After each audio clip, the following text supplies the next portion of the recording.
శుభకార్యాలకు పూజార్ల కోసం వెతుకుతున్నారా? పూజారీస్.com లో అతి తక్కువ ధరలకే పూజార్లను ముందే బుక్ చేసుకోండి. వెంటనే కాల్ చేయండి. నమస్కారం అమ్మా. చెప్పురా. సింహరాశికి ఎలా ఉండబోతోంది తెలుసుకోవాలన్న కుతూహలం నాకు, అదిగోండి సుమన్ టీవీ ప్రేక్షకులకి. అవునా? సింహరాశి అనగానే ఇంగ్లీష్లో అయితే మీరు లియో అంటారు. ఎస్. మీ డేట్ ఆఫ్ బర్త్లను బట్టే చూసుకుంటూ ఉండే వాళ్ళకి మాత్రం లియో. రాశుల ప్రకారం చూసుకునేటట్టయితే అందులో ఎవరుంటారు అంటే మఖ 4 పాదాల వాళ్ళు, పుబ్బ 4 పాదాల వాళ్ళు, మఖ పుబ్బ ఉత్తర 1 పాదం. ఓకే. వీళ్ళు ముగ్గురు ఇందులోనే ఉంటారు. అయితే మఖ నక్షత్రం వాళ్ళని చాలా మంది ఏమంటారు అంటే, మీరు కేతు నక్షత్రం, మీరు మఖ ఉంటే మామగారు డామ్ అంటాడు, ఇలాంటి మాటలన్నీ వస్తాయి పాపం మఖ వాళ్ళకి. ఓకే.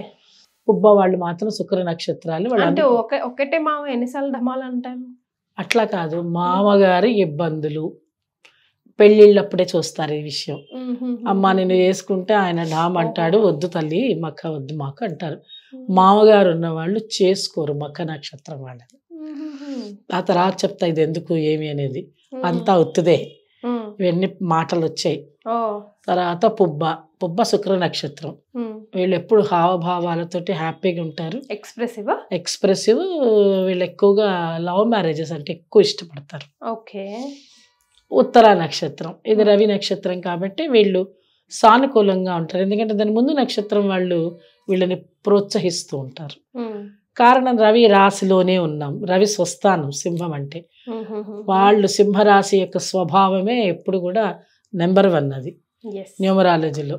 ఇంకా వాళ్ళు 1 కదా, రవి కాబట్టి 1 చాలా ఆనందంగా ఉంటారు. కానీ భయస్థులు.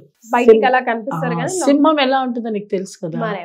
సింహం ఎప్పుడు కూడా చూసారండి, చచ్చిపోయిన వస్తువులు తినదు, ఎవరో చంపేసింది తినదు, తనకి ఆకలేస్తేనే వేటకొస్తుంది, లేకపోతే చక్కగా తన బిల్లల్లో తను ముడుగుంటుంది. సింహం క్వాలిటీస్ చెప్తున్నాను, అదే క్వాలిటీస్ కలిగి ఉంటారు సింహరాశి వాళ్ళు. వాళ్ళకి ఏది కావాలో దానప్పుడే ముందరకు వస్తారు. అనుకోగానే పచ్చని పంజా వేస్తారు, పంజా వేసి లాక్కుంటారు, వాళ్ళకి కావాల్సింది వాళ్ళు తిని అక్కడ పారేసి వెళ్ళిపోతారు. కానీ వేరే వాళ్ళ జోలికి వెళ్ళడం, వాళ్ళని గీకడం, నక్క వేషాలు వేయరు. అందుకనే మృగరాజు. కావాలంటే సింహాన్ని ఏనుగును కూడా వెళ్ళి చంపుదామని రెడీ అవుతారు, అక్కడైనా కొడతారు. కుంభస్థలం కొట్టమంటే కూడా కొట్టడానికి రెడీగా ఉంటారు. కాబట్టి నెంబర్ 1 అయింది ఇది సింహరాశి వాళ్ళు. అందుకని సింహరాశి వాళ్ళకి ఈ సంవత్సరం 2024 వండర్ఫుల్. వాళ్ళకి అన్ని ఫలితాలన్నీ అనుకూల ఫలితాలు, ఆల్మోస్ట్ హాయిగా ఉంటారు వాళ్ళు. మంచి ఫలితాలని వాళ్ళు పొందుతారు. అయ్యో మంచి ఫలితాలు పొందుతాయి కదా అని మనం ఇష్టం వచ్చినట్టుంటే దేవుడు టక్కని కోసి పడేస్తాడు. అలా కాకుండా మంచి సంవత్సరం అంటే ఏం చెయ్యాలి, ఇది ముఖ్యమైన మన ప్రశ్న. సింహరాశి వాళ్ళకి బాగుంటుంది అంటే ప్లానింగ్ కరెక్ట్ గా చేసుకోవాలి. బాగుంది అని అనుకున్నప్పుడు ఈ రాశి వాళ్ళకి బాగుంది అంటే అప్పుడు ఏం చేయాలి, వాళ్ళు ఎక్కడైనా ముఖ్యంగా పెట్టుబడులు పెట్టాలి అనుకుంటే వ్యాపార సంస్థలలో అంటే ఆలోచిస్తూ ఉంటారుగా, లక్షల కోట్లు పెడదామని అనుకుంటూ ఉంటారు. ఇది చాలా అనుకూలమైన సమయం. వ్యాపారం మంచి స్థాయికి వెళ్తుంది. ఎప్పుడో అనుకున్న చిన్న వ్యాపారం కూడా తెలియకుండానే వాళ్ళకి షేర్ మార్కెట్ విలువ అలా పెరిగిపోతుంది వాళ్ళకి. ఆ తర్వాత ఉద్యోగస్తులు, వ్యాపార రంగం అభివృద్ధిలో ఉంటుంది. ఉద్యోగస్తులు ఎవరైతే ఉద్యోగానికి ప్రయత్నం చేస్తారు, చాలా ఏళ్ల నుంచి ఉద్యోగాలు రాకనో లేదా నోటిఫికేషన్ రాలేదనో ఇంకేదో అనో ఇబ్బంది పడుతూ ఉంటే వీళ్ళకి ఉద్యోగాలు వస్తాయి. ప్రయత్నం చేయాలి, ఇంట్లో కూర్చుంటే పిలిచియ్యరు. సూచన అదే కదా జ్యోతిష శాస్త్రం చెప్పేది. మీరు ప్రయత్నం చేయండి, మీకు ఉద్యోగాలు వచ్చే సూచనలు ఉన్నాయి. తర్వాత ప్రభుత్వ రంగ సంస్థలలో కూడా పనిచేసే అవకాశం వస్తుంది వీళ్ళకి. చాలా మందికి ఉద్యోగం అనగానే ప్రభుత్వ ఉద్యోగం కాదుగా, అందరికీ ప్రభుత్వం ఎక్కడ ఇచ్చిస్తుంది ఉద్యోగం. అయితే వీళ్ళు ఎంటర్ప్రెన్యూర్స్గా మారడానికి అనుకూలమైన పరిస్థితి. స్త్రీలకైతే ఇంకా విపరీతమైనటువంటి ఫలితాలను పొందుతారు. అయితే ఎలాగంటే ఎంటర్ప్రెన్యూర్షిప్ ఈజీగా పొందగలుగుతారు. ఎప్పటి నుంచి ఆలోచిస్తున్నా, స్కూల్స్ పెట్టాలనుకున్నా, లేదంటే కొత్త కొత్త సంస్థలు పెట్టాలనుకున్నా, వాళ్ళు ఏదైనా ఒక వస్తువును తయారు చేసి అమ్మాలనుకున్నా, టెక్నికల్ రంగంలో ఏదైనా కొత్తగా రీసెర్చ్ చేస్తే ఆ రీసెర్చ్ ఫలితాలు వస్తాయి వాళ్ళకి. ఓ తర్వాత ఏంటంటే సైంటిస్ట్లకి బాగుంటుంది, వాళ్ళు ఇన్నాళ్ళ నుంచి చేస్తున్నటువంటి పరిశోధనలకి మంచి ఫలితాలు వస్తాయి. సూపర్. తర్వాత రాజకీయ రంగంలో రాజకీయ రంగంలో ఉండేటువంటి వాళ్ళకి వాళ్ళ మీద ప్రజల యొక్క అభిప్రాయం మారదు, వాళ్ళకి ఇంకా ఉన్నత స్థాయికి తీసుకెళ్లేటువంటి పరిస్థితి వస్తుంది.